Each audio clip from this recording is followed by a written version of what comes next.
주일 2부 예배에 나오신 여러분을 주님의 이름으로 환영합니다. 잠시 교회 소식 말씀드리겠습니다. 예배 안내입니다.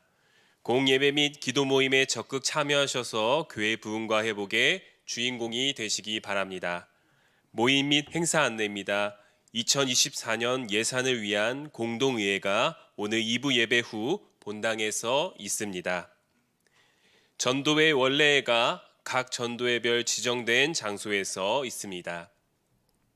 기도학교 정기 모임이 13일 수요 예배 후 소예배실에서 있습니다. 서울로의 장로회 원래회가 14일 목요일 오후 5시 30분 청암교회에서 있습니다. 리딩 바이블, 리딩 지저스, 전교인 성경 통독 계속해서 신청을 받습니다. 신청은 12월 17일 다음 주일까지 로비 신청함에 신청서를 제출해 주시거나 문자로 온 그 주소를 통해 인터넷으로 신청하시면 되겠습니다. 2024년 신년 부흥의 안내입니다. 말씀으로 살아내라는 주제로 2024년 1월 3일부터 5일 금요일까지 저녁 8시부터 10시까지 연희교회 본당에서 진행되며 강사로는 숭인교회를 담임하시는 김요한 목사님, 청암교회를 담임하시는 이정현 목사님, 옥수중앙교회를 담임하시는 호용한 목사님께서 말씀을 전해주십니다. 공지 및 협조 안내입니다. 2024년도 연희교회 달력이 나왔습니다. 들어오실 때 나가실 때 로비에 비치된 달력을 가져가시면 되겠습니다. 달력이 더 필요하신 분은 교회 사무실에서 받아가실 수 있습니다. 2024년 사역 지원 신청서가 주보에 삽입되어 있습니다. 2024년 교회 사역을 원하시는 분은 신청서를 작성해 사무실 또는 교육자실 아니면 저기 로비의 신청함에 넣어주시면 되겠습니다. 안수집사회 및 권사회 총회 결과입니다. 안수집사회 회장으로 김병준 안수집사님 선출되셨고 권사회 회장으로 조명자 권사님 선출되셨습니다.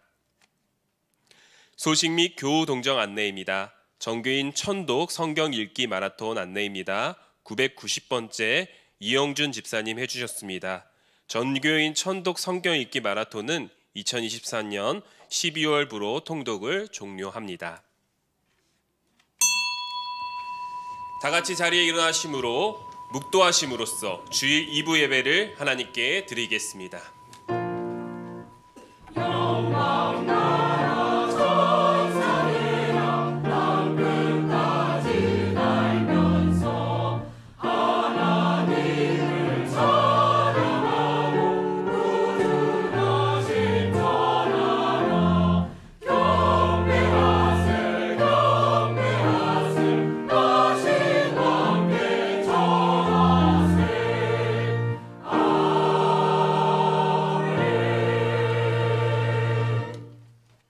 온 세상을 창조하시고 연약한 우리 인생을 주관하시는 하나님 아버지, 이 시간 우리가 우리의 창조주이시며 구원자이신 그 주님을 경배하며 예배의 자리에 나왔습니다. 세상에서 넘어지고 상처받은 우리의 상한 마음을 예수 그리스도의 보혈로 정케하사 말씀으로 새롭게 하시고 성령 감화되는 역사가 이 예배 시간 일어나게 하여 주시옵소서.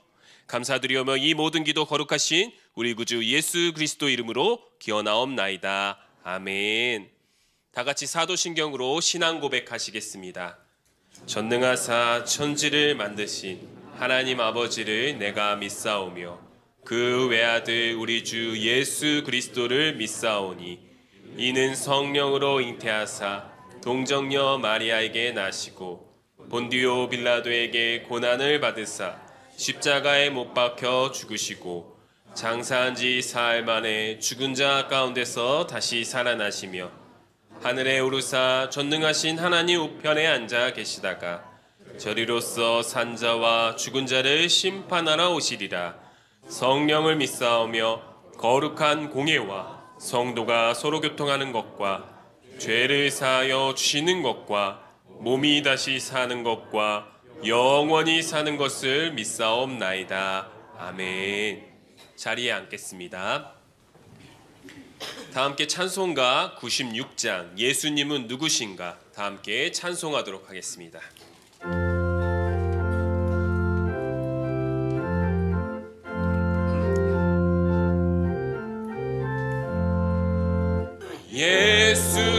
예수님은 누구신가 우는 자의 위로와 없는 자의 풍성이며 천한 자의 높음과 잡힌 자의 노임되고 우리 기쁨 되시네.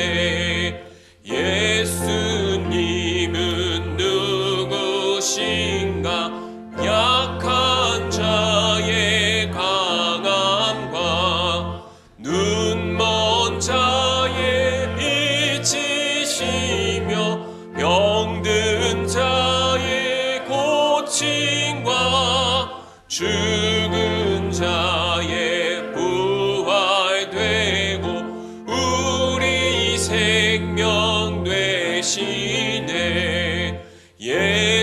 예수님은 누구신가 주한 자의 정함과 죽을 자의 생명이며 죄인들의 중보와 멸망자의 구원되고 우리 평화 되시네. 예수님은 누구신가 온 교회의 머리와 온 세상의 구주시며 모든 왕의 왕이요 심판하실 주님 되고 우리 영광 되시네.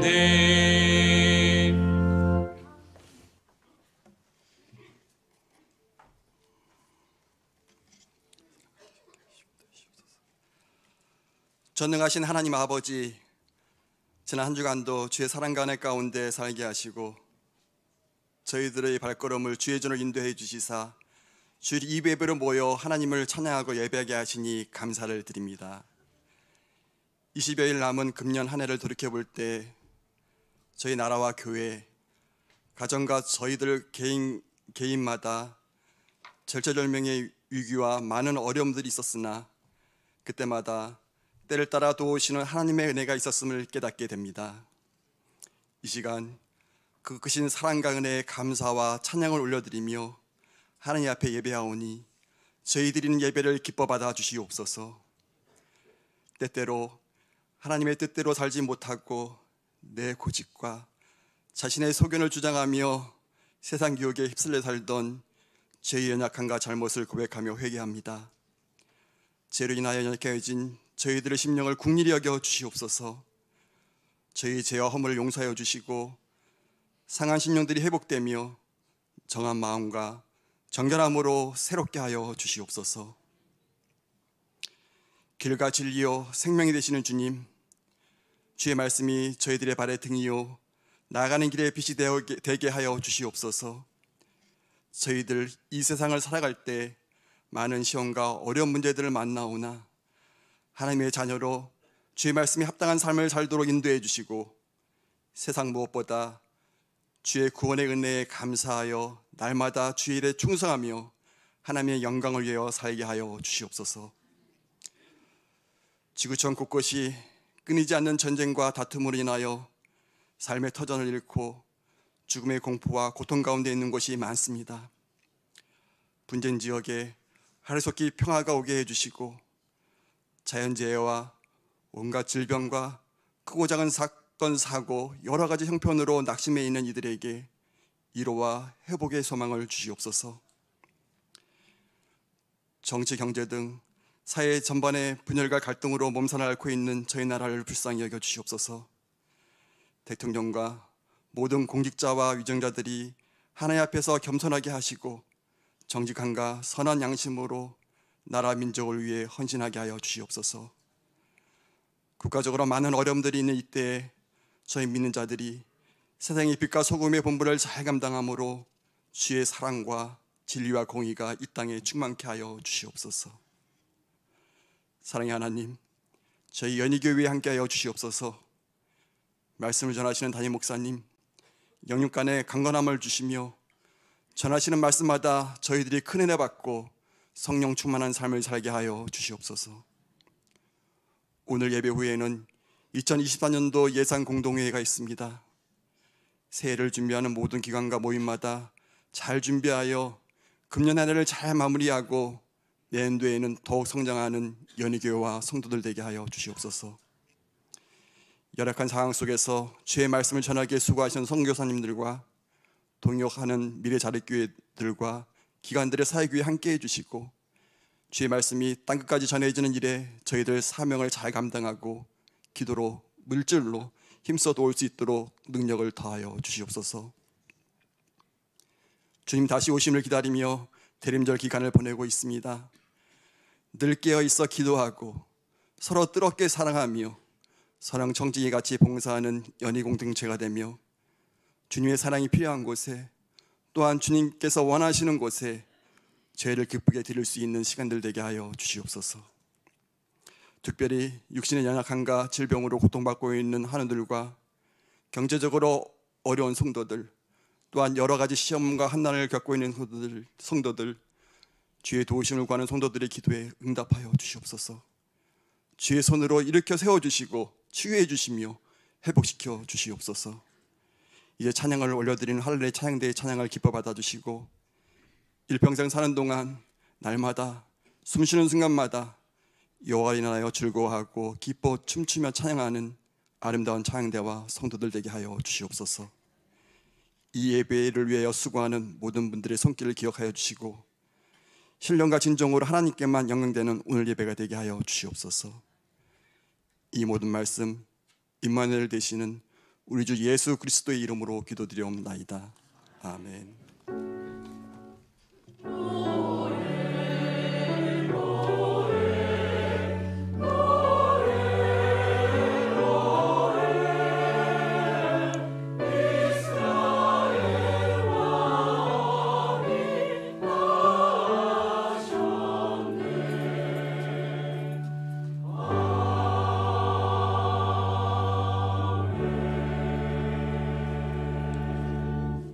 오늘 주신 하나님의 말씀은 신약 성경 디모데후서 4장 9절에서 15절까지 말씀입니다. 오늘 우리에게 주신 하나님의 말씀은 신약 성경 디모데후서 4장 9절에서 15절까지 말씀입니다. 제가 가진 성경 신약 345면 내외에 있습니다. 제가 봉독하도록 하겠습니다. 너는 어서 속히 내게로 오라.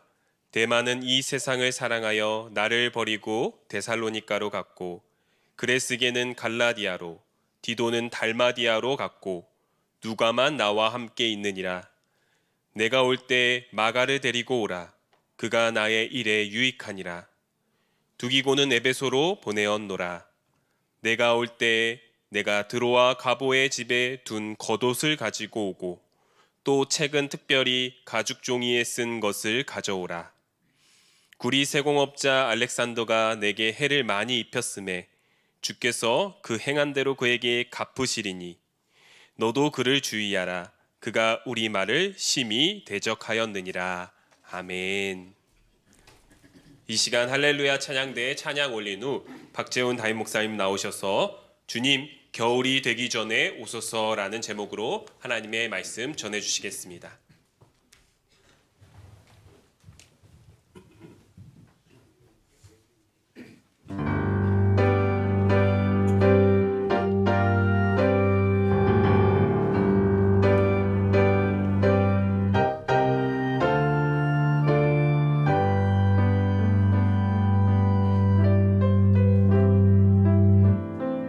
만왕의 왕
귀한 찬양 하나님께서 기뻐 받으셨을 줄 믿습니다.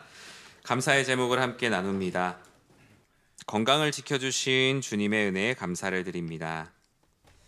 1년 검진을 잘 통과하게 하시고 하나님 은혜로 회복되게 하심에 감사드립니다. 남편의 건강을 늘 지켜주심에 감사드립니다. 늘 채워주시는 사랑과 은혜에 감사드립니다. 주님 앞에 드리는 것에 인색한 자가 되지 않도록 인도하여 주시옵소서. 건강하게 생일을 맞게 해주심에 감사드립니다. 건강을 주심에 감사드립니다. 일정을 마치고 무사히 귀국하게 하심에 감사드립니다. 사랑하는 가족의 조울증을 하나님 은혜 가운데 속히 낳도록 인도하여 주시옵소서. 주님께 받은 은혜의 빛을 이웃들에게도 비출 수 있도록 우리의 삶을 주님께서 인도하여 주시옵소서. 하나님의 인도하심에 늘 감사드립니다. 하나님 감사합니다. 드린 예물을 위해 잠시 기도하겠습니다. 사랑의 하나님, 생활의 어려움과 삶의 분주한 가운데도 하나님을 사랑하는 마음으로 귀한 예물을 드립니다.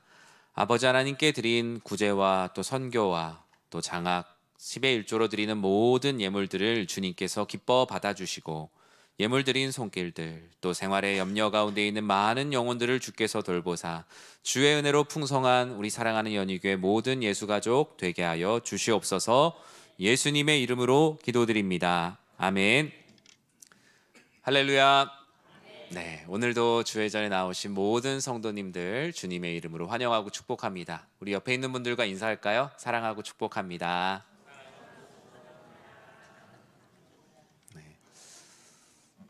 겨울인데 꼭 겨울 같지 않은 겨울이에요. 원래 사실 오늘 본문을 준비할 때 오늘 날씨가 되게 추울 줄 알았어요. 그런데 너무 안 추워서 이번 주 중에 신문을 보니까 이상기온 현상을 설명하면서 일면에 사진 한 장으로 딱 보여주더라고요. 구세군 자선 냄비에 그 기부를 하는 분이 반팔을 입고 기부를 하고 있는 장면이 신문 일면에 딱 나왔어요. 그 사진 작가분이 기자분이 너무나 한 장으로 잘 표현을 해주신 것 같아요. 보통 구세군 자선 냄비 하면 이렇게 털 막 달린 이제 여자분이 보통 이제 기부하고 이런데 반팔을 입은 젊은 청년이 이렇게 기부를 하고 있는 장면을 보았습니다. 아마 아직 우리가 겨울 준비가 덜 돼서 겨울 준비 열심히 하고 겨울 맞이하라고 말씀하는 것 같습니다. 교회 지난주에 성경 통독 우리 신청서를 넣어드렸어요. 혹시나 아직 신청 못하신 분들 있으시면 나가실 때 내년 1년 동안 내가 우리 공동체랑 함께 성경을 읽겠다 꼭 신청해 주시고요. 교회 주보 삽지에 보시면 이렇게 2024년 사역 신청서가 들어 있습니다. 보시면 뭐 찬양대, 교육부서, 뭐 식당 봉사 많이 있습니다.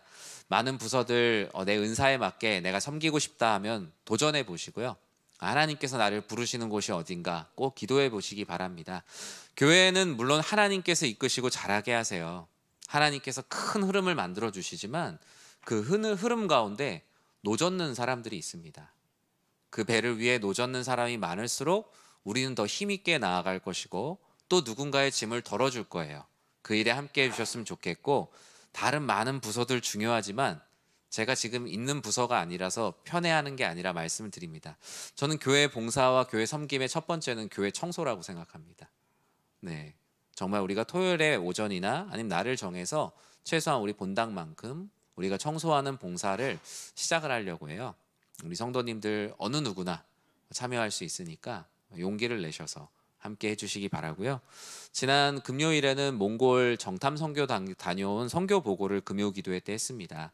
그날 이제 시간이 어려워서 못 오신 분들이나 못 보신 분들은 꼭 교회 유튜브 채널에 들어가셔서 지금 몽골 선교 정탐 보고한 보고 내용들을 보시고 또 앞으로의 선교의 비전들도 함께 나누는 우리 모든 성도님들 되시기를 진심으로 기도드립니다. 오늘 디모데후서 4장 9절에서 15절 말씀 가지고 주님 겨울이 되기 전에 오소서라는 제목의 하나님 말씀 함께 나누고자 합니다. 12월도 벌써 3분의 1이 지났습니다. 초순이라고 말하는 마지막 날이 오늘 10일이죠. 내일부터는 우리는 12월 중순을 맞이하게 될 것입니다. 어떤 분들은 일주일이 하루처럼 흐른다라고도 말씀하시고 열흘이 하루처럼 흐른다라고도 말씀을 하세요. 12월도 벌써 3분의 일이 지났습니다. 여러분 겨울 준비 잘 하고 계세요? 월동 준비 잘 하고 계세요? 뭐 집에 이렇게 창문에 막 뽁뽁이를 붙이는 분들도 있고, 또 겨울에 이 월동 준비라는 말에 월동이라는 게 겨울을 뛰어넘는다라는 의미잖아요. 유월절 할 때 월, 뛰어넘을 월자를 쓰는데, 아무래도 월동 준비하면 의식주를 중심으로 우리가 월동 준비를 많이 했잖아요. 월동 준비하면 뭐 기억나세요, 여러분? 김장. 제가 그럴 줄 알고 김장을 담그고라고 써놨어요. 처음에 분명히 김장이 나올 줄 알았습니다. 하는 사람이든 먹는 사람이든 다 기다려지는 건 김장이죠. 김장을 하고, 저도 대학교 때까지는 저희 집이 그 독을 묻었어요. 그래서 세상에서 제일 하기 싫은 심부름이 정말 추운 날 아침에 어머니가 밑에 내려가서 김치 한 포기만 꺼내오라는 그 심부름이 정말 하기가 싫었어요. 왜냐면 발도 너무 시렵고, 그 독을 열면 김치가 막 약간 위가 얼어서 꺼내는, 그것도 나름 추억이 된 것 같습니다. 예전에는 뭐 지금도 생활이 어려워서 계속적으로 하고 계신 분들도 있지만 연탄을 많이 뗐었죠. 연탄을 저도 어릴 때, 제가 연탄 세대 마지막인 것 같아요. 연탄을 창고에다 가득 넣어두면 부자가 된 것 같은 기분이 있었고, 벌써 연탄불에 오징어 구워 먹을 생각을 하고 있었던 때도 기억이 납니다. 예쁘게 입었던 가을의 옷들을 또 다른 장롱으로 옮기고, 투박하지만 따뜻할 것 같은 겨울 옷들을 옷장에 차곡차곡 넣으면서 긴 겨울을 준비했던 시간들이 있었습니다. 그런데 지금은 과거에 비해서 월동 준비를 크게 많이 하진 않는 것 같아요. 김치는 못 담그면 사 먹으면 되고, 가족 구성원이 적어지다 보니 오히려 사 먹는 게 더 효율적이다라는 이야기도 나옵니다. 눈이 잔뜩 올까봐 차 바퀴에 체인을 준비하는 일도 이제는 지자체에서 제설 준비를 잘해서 밤새도록 눈이 와도 다음 날이면 웬만한 눈이 아니면 다 녹아있는, 우리는 그런 시대를 살아가고 있습니다. 연탄도 소수의 어려운 가정을 제외하고는 쓰지 않게 되었고, 이제는 연탄 걱정은 전기, 가스, 기름값이라는 새로운 걱정과 염려로 우리들에게 찾아왔죠. 그러나 시대를 막론하고 준비해야 하는 겨울이 있다면 그것은 우리의 인생의 겨울입니다. 겨울을 인생에 비유한다면 겨울은 모든 것이 멈추고 모든 것이 떨어지는 시간이죠. 무성했던 내 청춘의 여름날의 잎들이 하나하나 다 지고, 꽃도 폈고 열매도 맺어서 내 나무에 달려있는 열매도 누가 다 가져갔어요. 빈 앙상한 나뭇가지만 남은 것과 같은 인생의 겨울을 우리는 어느 누구도 예외 없이 만나게 됩니다. 다만 순서의 차이만 있을 뿐이죠. 모든 것이 메마른 듯한 이 겨울, 우리의 인생은 육신의 삶으로 끝나지 않기 때문에 이 인생의 겨울을 잘 지내 영생이라는 또다운 봄의 계절을 맞게 될 텐데요. 오늘 본문의 바울도 그런 인생의 겨울을 준비하고 있습니다. 오늘 우리가 읽은 디모데후서의 마지막, 이 계절은 겨울입니다. 바울이 자신의 사랑하는 아들 디모데에게 편지를 쓸 때, 또 빌레몬에게 편지를 쓸 때, 그는 로마에 있었고 로마에 있는 감옥에도 있었죠. 처음에는 가택연금이 되어 있었지만 나중에는 저와 같은 지하 또는 반지하의 감옥에 오랫동안 갇혀 있었습니다. 눈으로만 봐도 발만 닿으면 매우 차가울 것 같은 이 성의, 이 감옥의 한 부분, 그곳에서 바울은 절망하지 않고 자신이 날마다 경험하는 하나님의 은혜와 사랑을 감옥 밖으로 전하기 위해 최선을 다했죠. 바울은 감옥에 수도 없이 갇히며 수많은 서신서를 썼고, 특별히 디모데 전후서는 그의 인생의 겨울을 준비하는 거의 마지막 때에 쓰여진 말씀입니다.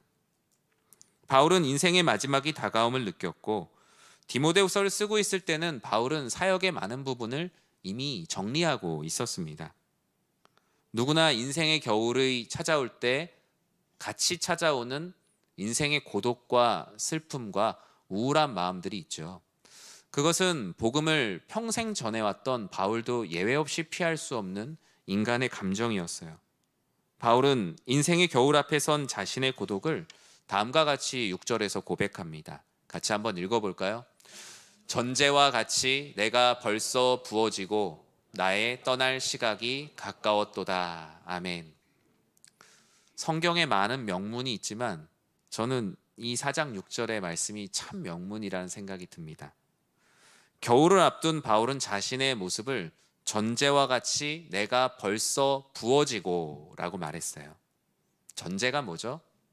전제는 하나님께 제물을 드리잖아요. 번제나 이런 걸 드릴 때 불을 붙이기 전에 마지막에 기름을 붓습니다. 그 관유라고 하죠. 거룩한 기름을 붓는 예식이 있는데 그런 형태를 전제라고 해요. 전제와 같이 부어지고 라고 말한다는 건 이제 주님께 마지막 자신을 불태워 드릴 마지막 때가 왔다라는 고백입니다. 그런데 그 전제와 같이 내가 벌써 부어졌다 라는 것은 자신에게 인생의 겨울이 이제 곧 다가온다 라는 선언이죠. 마지막 때가 다가옴을 알고 있던 이 바울의 심정, 인생의 시간이 쏜살같이 지났음을 고백하는 바울의 아쉬움이 담겨 있어요. 마치 지난번에 우리 선교사님들 은퇴식 할 때 우리 최종상 선교사님이 40년이 넘는 시간이 금방 지났다라고 말하는 것은 어쩌면 사도 바울도 그보다 더 깊은 마음을 가지고 있지 않았을까 생각을 합니다. 직설적으로 말합니다. 나의 떠날 시각이 가까이 왔도다. 바울의 월동 준비를 통해서 우리 또한 우리는 인생의 겨울의 준비를 어떻게 해야 될까? 오늘 본문은 두 가지를 크게 말하고 있는데요. 첫 번째로는 우리는 만남과 헤어짐을 묵상하는 시간을 가져야 합니다. 바울은 자신의 육신의 문제와 영적인 문제를 구하고 있는데요. 그의 문제가 압축되어 9절에 이렇게 기록되어 있습니다. 9절 말씀 같이 한번 읽어볼까요? 너는 어서 속히 내게로 오라.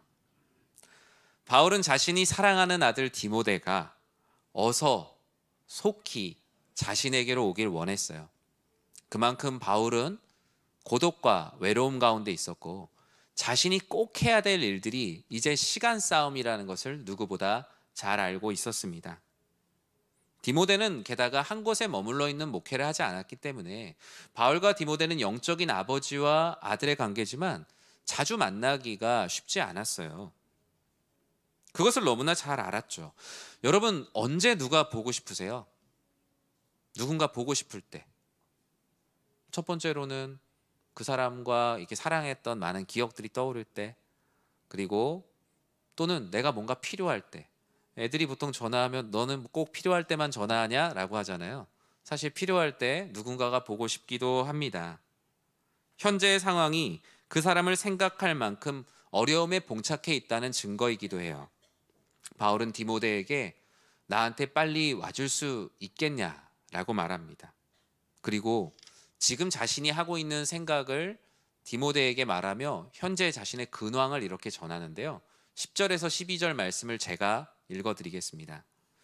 데마는 이 세상을 사랑하여 나를 버리고 데살로니가로 갔고, 그레스게는 갈라디아로, 디도는 달마디아로 갔고, 누가만 나와 함께 있느니라.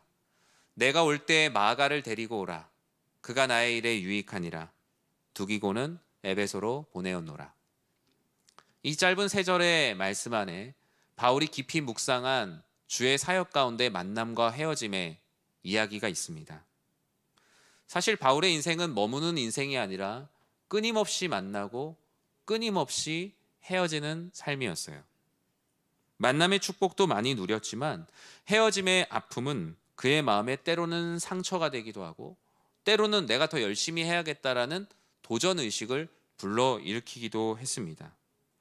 저도 이렇게 목회자로 사역을 하다 보니까 부교역자 때부터 쭉 사역을 하다 보니까 제일 힘든 게 누군가와의 헤어짐이에요. 같이 사역하는 목사님들과 우리가 한 교회 성도로서 만나는 개념이 아니다 보니까 자꾸 헤어지게 되더라고요. 그게 참 어렵고 차라리 내가 떠나는 게 낫지 헤어지는 건 정말 어렵구나라는 것을 제가 비교적 한 교회에 좀 오래씩 있다 보니까 많은 분들을 이렇게 좀 떠나보내는 그런 좀 아픔들이 있었습니다. 그 중에 바울의 상처를 먼저 기록하고 있는데 바로 데마예요. 여러분, 데마를 생각하면 그 세상 사랑에서 데살로니가 떠난 사람, 이 정도로 단편적으로 생각하실 수도 있지만 대마가 세상을 사랑하게 된 과정들을 보면 대마는 결과적으로는 지금 하나님을 떠났지만 결국엔 바울의 마음 가운데는 돌아와야 될 사람이에요. 결과적으로는 떠나 있지만 미래를 봤을 때는 돌아와야 될 사람. 대마는 바울 선교 초기에 바울의 누구보다도 신실한 동역자였습니다. 복음을 위하여 고난받는 것이 다만 인간적으로 너무 두려운 거예요. 내가 너무 무섭고 두려운데 어떡합니까? 바울의 초기에 공격적인 선교로 인하여서 대마는 자꾸 주저주저하게 되었고 떠나려고 한 게 아닌데 자꾸 주저하다 보니까 떠나 있는 거예요. 세상을 사랑해야지라고 마음에 다짐했던 것은 아니었는데 어쩌다 보니까 바울을 버리고 세상을 떠나 있는 거예요.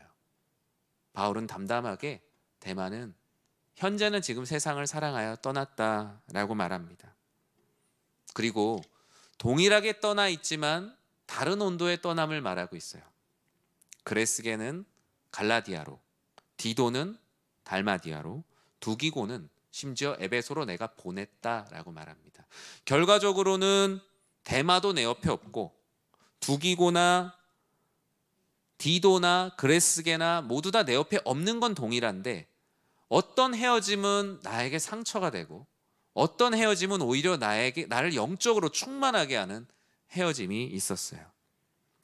바울의 복음의 전우였던 이들은 주님을 사랑하여 떠난 이들이기 때문에 인간적으로는 외롭지만 그래도 그들을 통해 얻는 유익이 내게 있다. 바울은 헤어짐을 깊이 묵상해 봤어요. 지금 현재의 자리에 옆에는 누가만 있다라고 말합니다. 누가는 누가복음과 사도행전의 저자요, 의사이죠. 누가는 바울이 전도여행을 구분하자면 5차 전도여행까지도 구분할 수 있는데요. 2차 전도여행 때부터 사실 바울의 옆에 그림자와 같이 마치 축구에서의 정말 섀도우 스트라이커 같이 많은 골을 넣는 사람으로 그 옆에 함께 했습니다. 그러나 누가는 철저히 자신을 감췄고 때로는 바울의 주치의요, 때론 대필자요, 심지어 이 디모데 후서의 전달자라고까지 말합니다. 그러나 그 역시 이 감옥에서의 고통을 감당해 줄 수는 없었어요. 같이 있다는 건 같은 지역에 있을 뿐이었죠. 그리고 놀랍게도 디모데에게 한 사람을 데리고 오라라고 말합니다. 수많은 사람들 중에 내가 이 로마의 감옥에 올 때 한 사람을 데리고 오라라고 하는데 그 한 사람은 절대로 바울이 오라고 하지 않을 사람이었어요. 마가입니다. 마가. 왜 바울이 마가를 데려온다는 게 놀라운 일이었을까? 제가 디모데 입장에서 이 편지를 받았다면 흠칫 놀랐을 거예요. 왜냐하면 마가는 바울이 1차 전도 여행을 할 때 중간에 집에 갔어요. 돌아갔어요. 그래서 2차 전도 여행 때 다시 마가를 데리고 오려고 하는 그 바나바 입장에서는 마가를 데리고 오려고 했는데 중간에 갔던 사람을 어떻게 선교하다 중간에 갔던 사람을 같이 할 수 있냐라면서 그 다음부터 바울과 마가는 만날 수가 없었어요. 인정하지 않았어요. 그런데 바울의 심경에 어떤 변화가 생겼을까요? 왜 마가를 데려오라고 했을까요?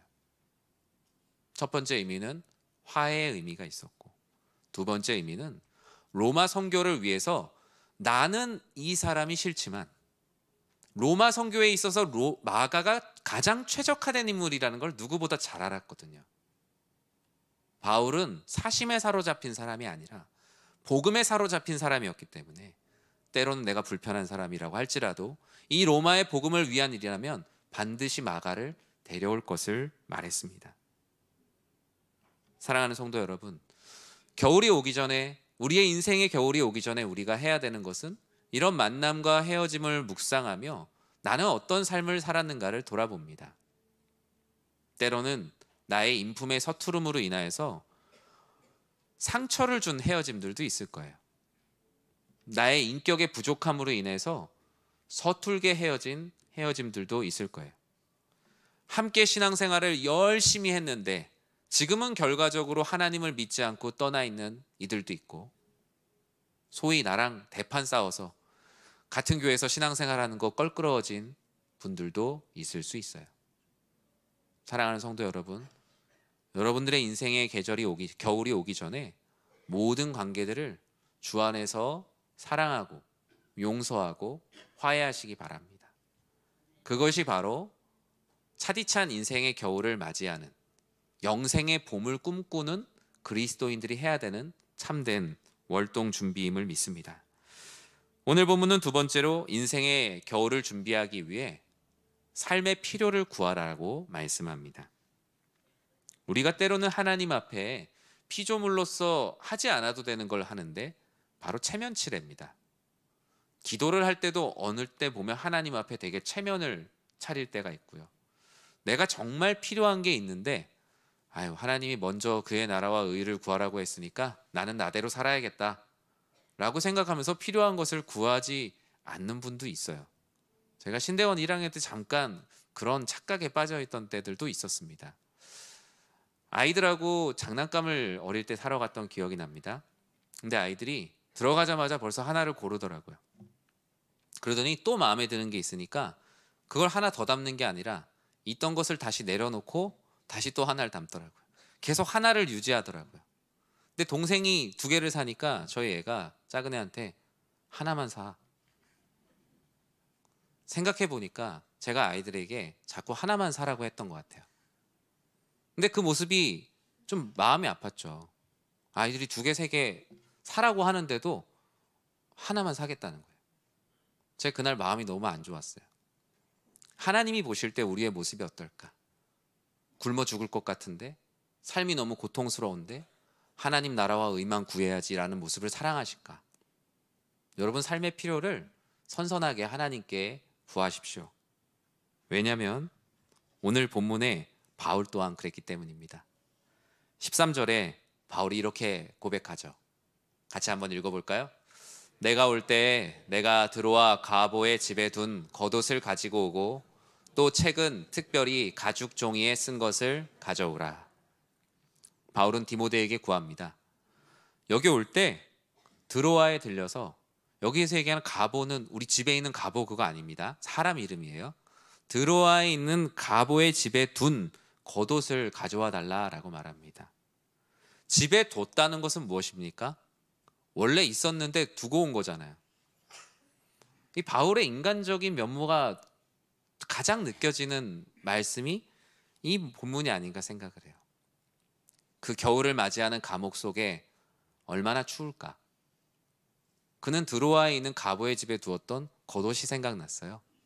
그래서 디모데에게 그 겉옷을, 만약에 내가 이 편지를 받고 내가 도착할 때까지 내가 살아있다면 나에게 겉옷을 가져와 줄 수 있겠냐라고 말합니다.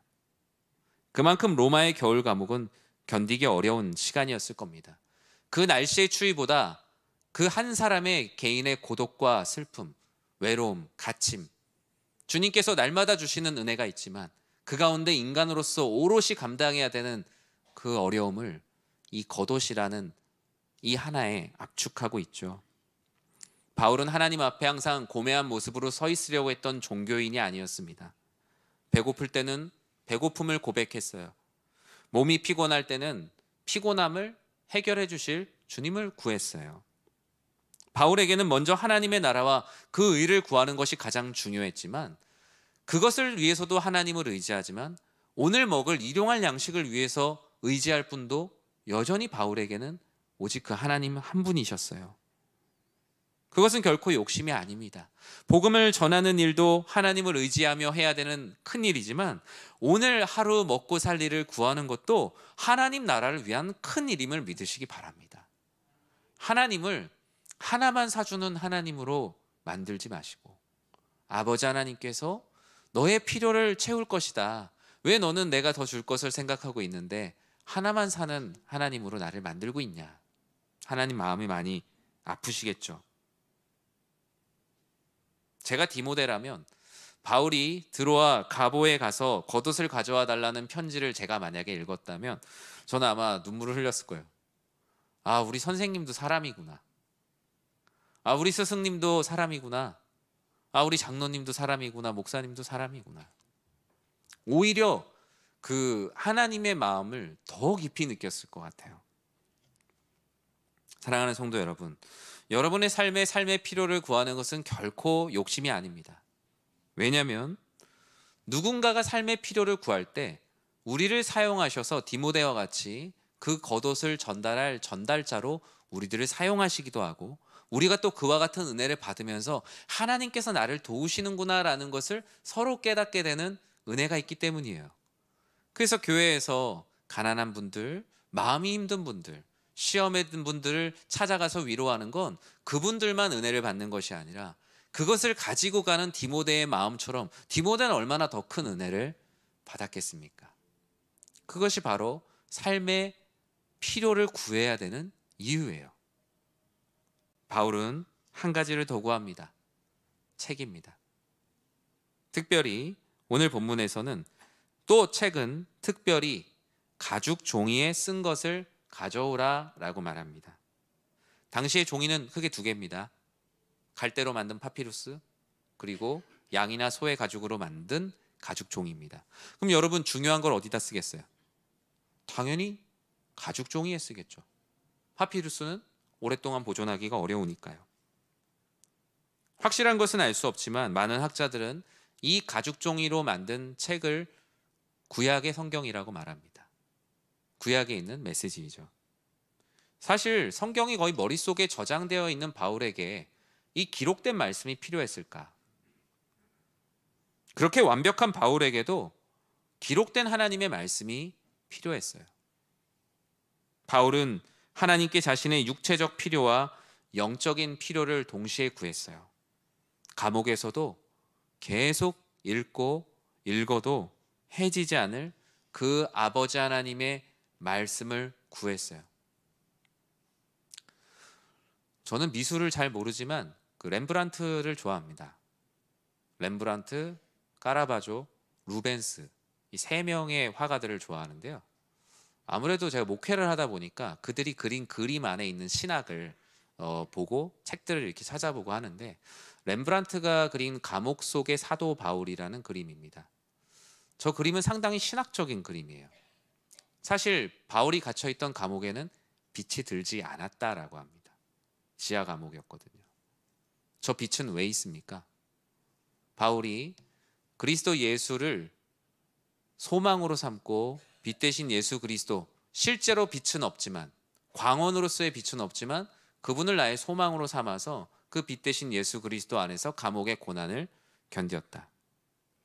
그리고 저 그늘진 곳, 렘브란트는 빛과 어둠을 통해서 자신이 말하고자 하는 바를 말했다고 하는데요. 저 어두운 쪽에 보면 웬 빗자루 같은 게 하나 세워져 있는데 저게 빗자루가 아니라 칼이에요, 칼. 죄수한테 누가 장검을 줍니까? 왜 이 감옥 안에 칼이 있을까?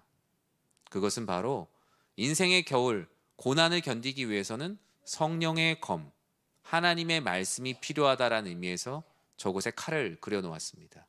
그리고 바로 옆에는 가죽으로 싼 책이 있고요. 바울은 아주 고민하면서 자신이 가지고 있는 하나님의 은혜를 감옥 밖에 있는 사람들에게 전하고 있는데, 그의 오른발은 신발을 벗고 넓은 돌 위에 발을 얹어 놓았어요. 저 돌은 반석을 상징해요. 예수 그리스도, 오직 그분께 나의 삶의 기반을 두고 살아가겠다는 것. 즉, 감옥 속에서 긴 겨울을 준비하는 바울은 하나님의 말씀과 교회에 서서 이 모든 겨울을 견뎌내고자 했던 것입니다. 말씀을 맺습니다. 우리 그리스도인의 월동 준비는 무엇인가? 여러 가지 세상의 겨울의 준비를 하지만 또 인생의 사람들이 인생의 겨울이라고 말하는 노후를 준비하는데 노후 자금도 필요하고 좋은 집도 필요하고 또 좋은 계획도 필요합니다. 그러나 그 어떤 계획보다 중요한 것은 우리는 말씀을 읽고 말씀을 읽는 삶을 살아야 합니다. 우리 모두에게는 겉옷과 주의 말씀, 겉옷과 가죽 종이가 필요합니다. 목회가 무엇이냐라고 묻는다면 겉옷과 말씀이 필요한 사람들에게 다가가는 것이 목양이라고 저는 생각합니다. 교회가 어떤 사역을 하냐라고 묻는다면 헐벗은 사람의 겉옷을 입혀주고 말씀이 없는 사람들에게 말씀을 주는 것. 바울이 디모데에게 요구했던 것은 모든 사람들에게 필요한 것이죠. 14절과 15절 말씀처럼 때로는 구리세공업자 알렉산더처럼 믿는 사람들에게 해를 끼치는 일이 많다고 할지라도 우리는 한 손에는 겉옷을, 한 손에는 주의 말씀을 들고 감옥에 갇힌 자와 같이 겨울을 보내는 이들을 찾아가야 할 것입니다. 예수님은 겉옷과 성경이신 주의 말씀을 주시기 위해 이 세상에 오셨습니다. 우리의 육체적 필요를 채우실 뿐만 아니라 우리의 영혼의 필요를 채우시고자 주님께서는 친히 자신이 가죽 종이가 되셨다라고 저는 말씀드리고 싶어요. 말씀이 육신이 돼서 오셨다라는 말씀은 주님께서 친히 인간 가죽을 입고 오셨다. 저는 그렇게 여러분들에게 말씀드리고 싶습니다. 그 인간 가죽 안에 주님께서는 수많은 말씀들을 피로 새기셨습니다. 그 말씀은 우리들의 삶을 살리고 우리의 인생의 겨울을 준비하는 데 있어서 꼭 필요한 것입니다. 그래서 바울은 겉옷과 가죽 종이에 쓰인 주의 말씀을 구했던 것입니다. 인생의 겨울은 분명히 춥습니다. 고독과 외로움의 시간은 모든 사람이 한 번쯤은 지나가야 될 터널입니다. 사랑하는 성도 여러분, 여러분의 인생의 겨울이 춥고 외로울 때 주님께 겉옷과 말씀을 구하시기 바랍니다. 주님께서는 갇혀있는 듯한 사람들의 삶에 빛을 비추시고 우리에게 필요한 겉옷과 우리에게 필요한 주의 말씀을 주실 것입니다. 그것이 바로 성탄입니다. 예수님께서 이 땅에 오신 것, 아기 예수님이 오신 것은 하나님이 인간의 가죽을 입고 그 인간의 가죽 가운데 주의 말씀을 새겨 영혼들을 살리고자 하신 주님의 사랑이요, 겉옷이 필요한 자들에게 주의 은혜를 나누는 귀한 삶으로 주님께서 오셨음을 기억해야 할 것입니다. 여러분들의 삶에 주의 말씀과 주의 사랑으로 인하여 무엇보다도 따뜻한 겨울이 되시길 주님의 이름으로 축원합니다. 기도하겠습니다. 사랑의 하나님, 우리는 인생의 겨울을 준비하기 위하여 이 세상 사람들이 추구하는 겨울 준비를 똑같이 하며 살아가고 있진 않은지 우리 자신을 돌아봅니다. 우리의 인생의 많은 만남과 헤어짐을 묵상해 봅니다. 서툰 헤어짐은 없었는지, 나 중심의 관계는 아니었는지 돌아보며 용서할 이들을 용서하고 사랑할 이들을 사랑하고 용서 구할 사람에게 찾아가서 용서를 구하는 이 겨울이 되게 하여 주시옵소서. 주님께서는 우리를 사랑하셔서 디모데를 통하여 바울에게 필요한 겉옷과 주의 말씀을 전해 주십니다. 그 겉옷과 주의 말씀의 사랑이 우리의 삶 가운데 임하게 하시고 여전히 헐벗은 자, 여전히 말씀이 없는 삶을 살아가는 모든 이들에게 성탄의 기쁜 소식과 은혜와 사랑이 전해지게 하여 주시옵소서. 예수님의 이름으로 기도드립니다. 아멘. 이 시간 다 같이 자리에서 일어나셔서 찬송가 286장 주 예수님 내 맘에 오사 함께 찬양 드리신 후에 축도로 예배를 마치도록 하겠습니다.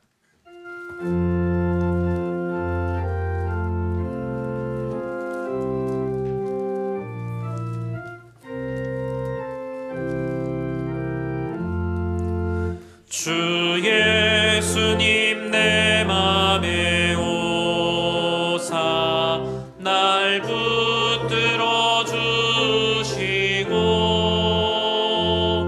내 마음에 새 힘을 주사 늘 기쁘게 하소서.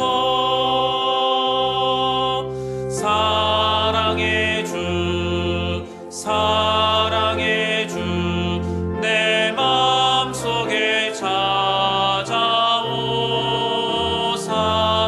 내 모든 죄 사하시고 내 상한 맘 고치소서. 주 예수님 내 맘에 오사 내 소원 다하시고 내 무거운 짐 맡아주사 참 평안을 주소서.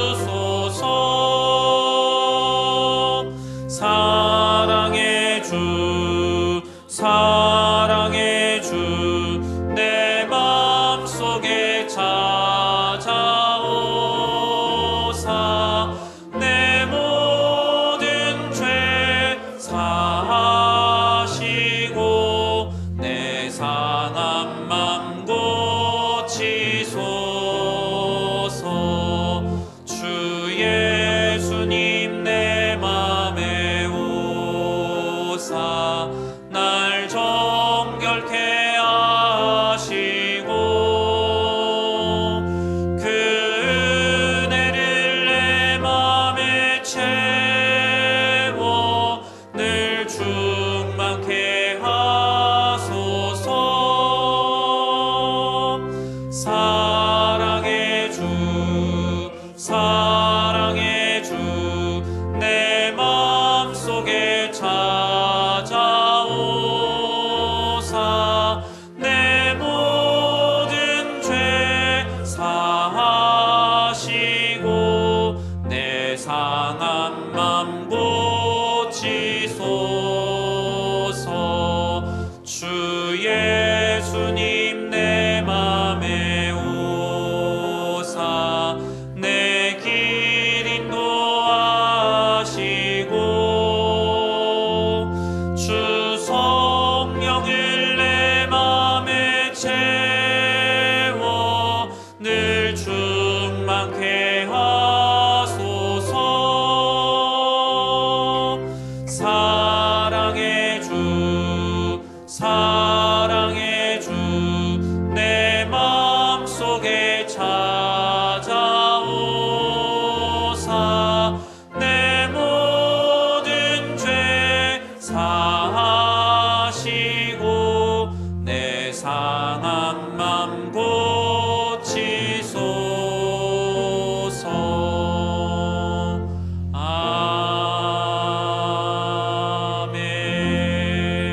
아멘. 이제는 교회의 머리가 되시는 우리 주 예수 그리스도의 은혜와 하나님의 사랑과 성령 하나님의 감화와 감동, 우리를 성령으로 충만하게 하심이 우리의 인생의 겨울 주님께서 주신 거독과 말씀으로 잘 준비하여 담대하게 주님, 우리의 인생의 겨울이 되기 전에 오소서라고 믿음으로 고백하며 살아가길 소원하는 사랑하는 주의 백성들 머리 위에 주님의 크신 은혜가 영원토록 함께 있을지어다. 아멘.